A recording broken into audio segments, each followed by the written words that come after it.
diet versus vegetarian diet. Which is better? A vegetarian diet is generally healthier, more fruits and vegetables, whole grains, vitamins, and less saturated fats. Round 1. Vegetarians. However, with a vegetarian diet, nutrient deficiency is a concern, especially vitamin B12, omega-3 fatty acids for cardiovascular health, and iron, which is not easily absorbed from plant foods. Round 2. Meat eaters. Vegetarians also have less diverse options when dining out. Fettuccine Alfredo is a tasty but unhealthy option. Meat eaters have plenty of choices and in any part of the world. Round 3. Meat eaters. But as per the National Institute of Health Research, a vegetarian diet is less destructive environmentally. Large-scale animal production and processing consumes a tremendous amount of fossil fuels. Round 4. Vegetarians. So which side wins? You, the audience, decides. Tell us what you think in comments. Do you remember being told to eat your fruits and vegetables as a child, or you may not grow up big and strong? There's a wide debate as to whether it is better to be a vegetarian or a non-vegetarian. People in either camp have pretty much dug their heels in swearing by the benefits of being a vegetarian or a non-vegetarian respectively. Let's take a stand today as I'm talking to Krishna Radhi, a nutritional entrepreneur, and Smita, who's a die-hard vegetarian. So what do you have to say about being totally non-vegetarian and totally okay with it? Well, first of all, I would say that I don't believe in a complete 100% vegetarian diet or a 100% non-vegetarian diet. It has to be a holistic combination of diet. We as human beings were designed to be omnivores. We are not herbivores, we are not carnivores. So we were designed, our body was optimized to have food from both the camps. And it's really about responsive eating, ethical eating, and conscious eating, even if it is a non-vegetarian diet. Unfortunately, a big side that these studies skip is that they always consider the meat that is mass-produced in commercial markets.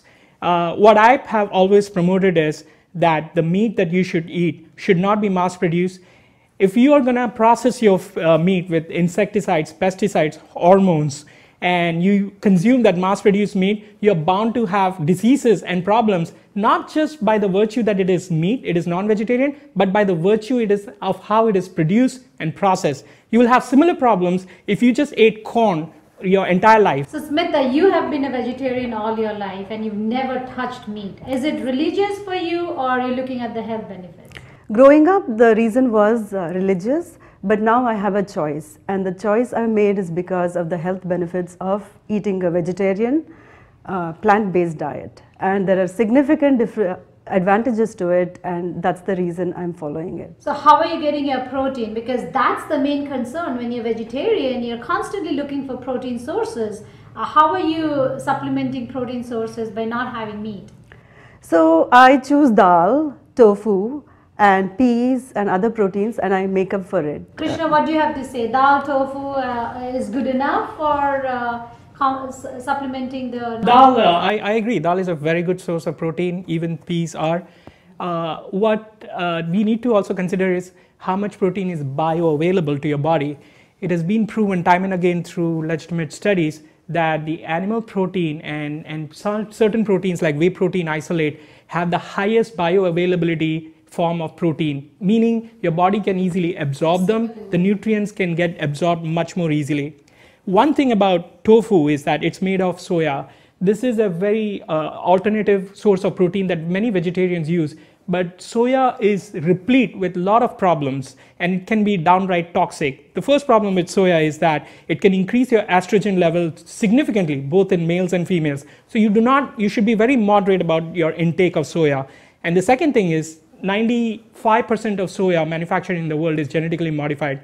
And there is not conclusive research how safe that is to your human body. But they say that by eating soya and other vegetarian diet, you live longer and you're free from some chronic diseases which can come out of the meat that you're eating. And you're saying the industrial processing of meat these days is so scary. I mean, when we see some of those things happening in how it is made, the episodes, and we are worrying about, God, is this what I'm eating? Is this what I'm putting in our body? Right. So the conception or the misconception is so that people do not know what they're really eating when something comes ready on the plate, but to know the story behind how it was processed and then brought to your plate. I don't think anybody is going to eat that meat.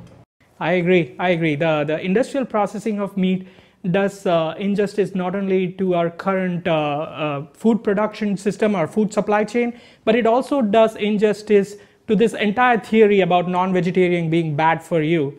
It gets its bad name from the way the meat is processed and produced.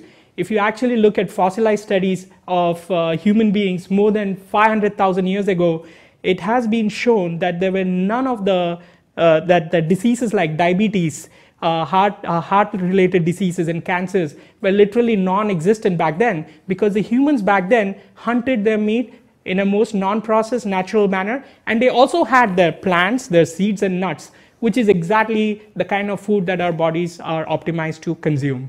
Now, in your theory, do you think that because of the processing, which is to blame over here, in your theory, then both non-vegetarian and vegetarian food has been affected by the way it is handled before it comes to your plate? Exactly. Very few of us actually select or elect to get food in the most natural form.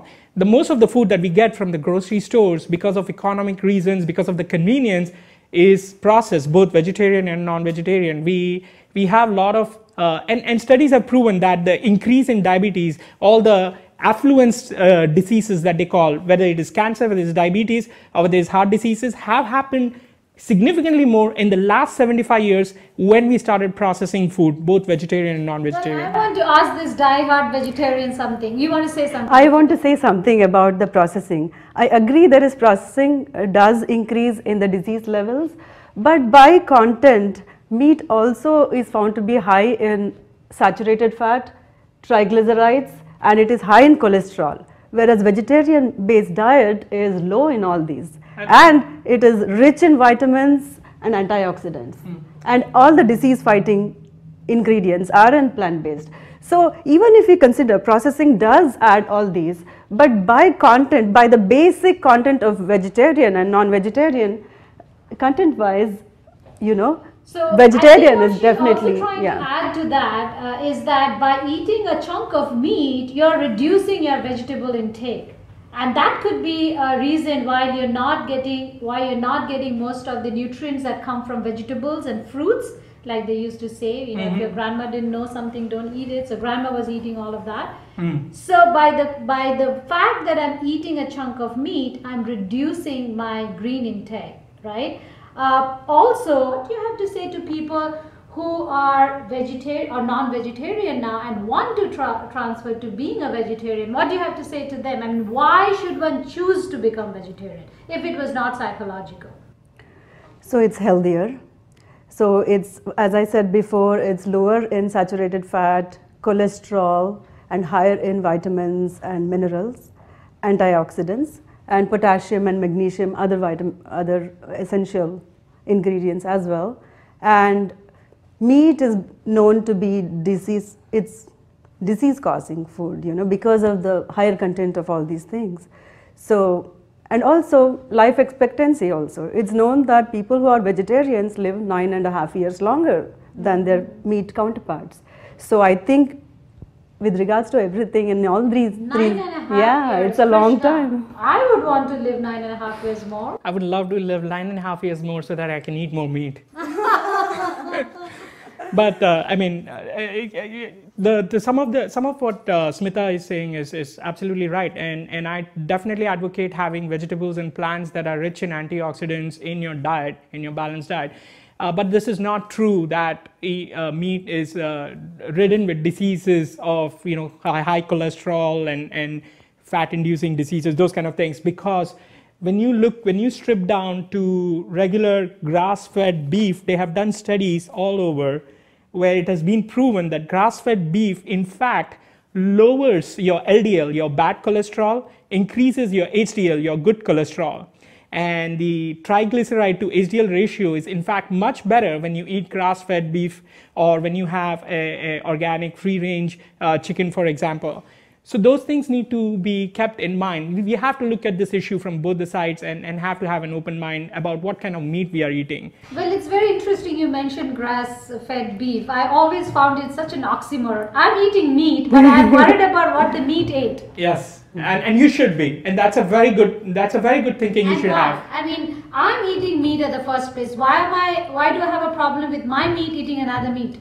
Yeah, you're consuming a meat which you do not want to have. So, for example, if the cow is in a regular slaughterhouse, in a regular factory farm, they are given, their feed consists of feces, believe it or not, meat from other smaller animals like rabbits, rats, mice, chicken, and those kind of things. And it is infused. There goes my beef. There you go. From now. There you go. So you definitely want to eat something when you know that the animal has ingested something healthy and wholesome for its own body. There is a merit to that, because you do not inherit the diseases that the animals would have inherited, which is where this problem like mad cow disease and those kind of things come from. But I would say that without knowing which is right or wrong, I don't think I can stop eating meat. But if I can, I would purely do it for the purpose of getting a little more healthy, because I understand as I grow older, I have lesser capacity to intake vitamins and minerals. So reduce the meat size and increase the vegetable size is what I'll go with. Thank you so much, guys, for joining. Thank you, Ina.